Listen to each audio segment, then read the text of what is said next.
आज हम श्री जपजी साहिब जी की 6वीं पौड़ी को समझने की कोशिश करेंगे।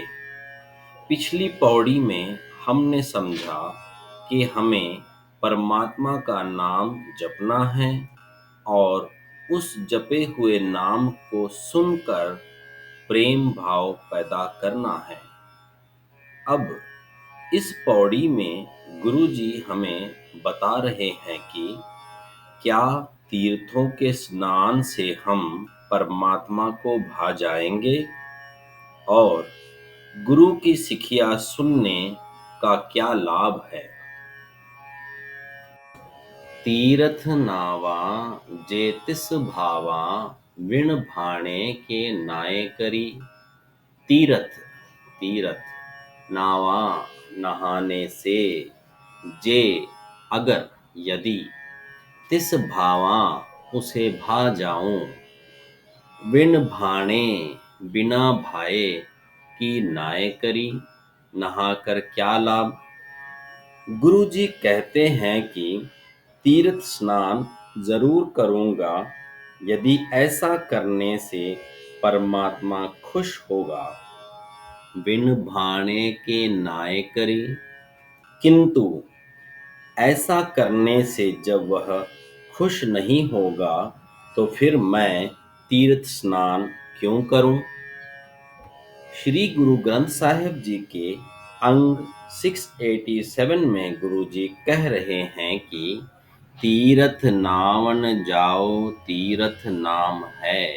मतलब तीर्थ स्नान करने क्यों जाऊं जबकि परमात्मा का नाम ही असली तीर्थ है।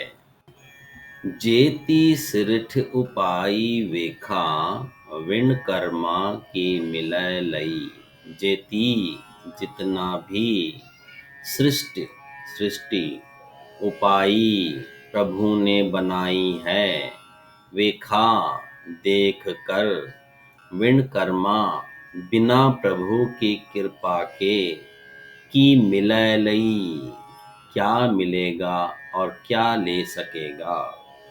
इस पंक्ति में गुरुजी कह रहे हैं कि जितनी भी सृष्टि प्रभु ने बनाई है उसे देखने के बाद यह पता चला है कि परमात्मा की कृपा के बिना मनुष्य को कुछ भी नहीं मिलेगा।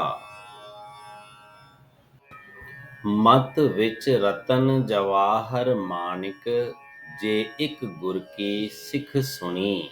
मत विच बुद्धि में रतन जवाहर मानिक, बहुमूल्य रतन मोती, जे एक अगर एक, गुरु की सिख सुनी सिखिया सुने।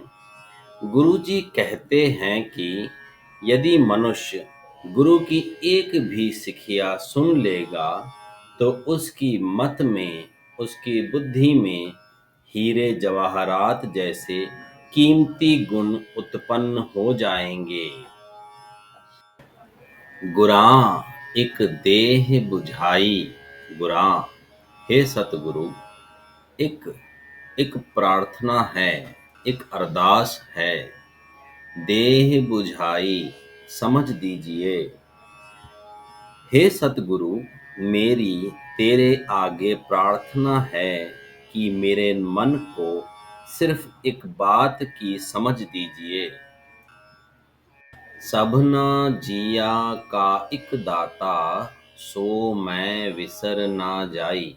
सबना जिया सब जीवों का एक दाता का एक ही दाता है, सो मैं उसे मैं विसर ना जाई, भुला ना दूं। इस पंक्ति में पिछली पंक्ति को पूरा करते हुए गुरु जी कह रहे हैं कि हे सतगुरु, यह समझ दें कि सबना जिया का एक दाता, मतलब सब जीवों को दात देने वाला सिर्फ परमात्मा ही है और सो मैं विसर ना जाई, मैं उस परमात्मा को कभी भुला ना दूं।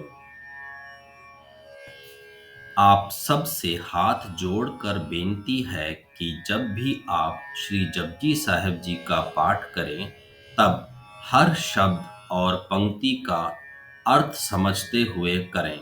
वाहिगुरु जी का खालसा, वाहिगुरु जी की फतेह।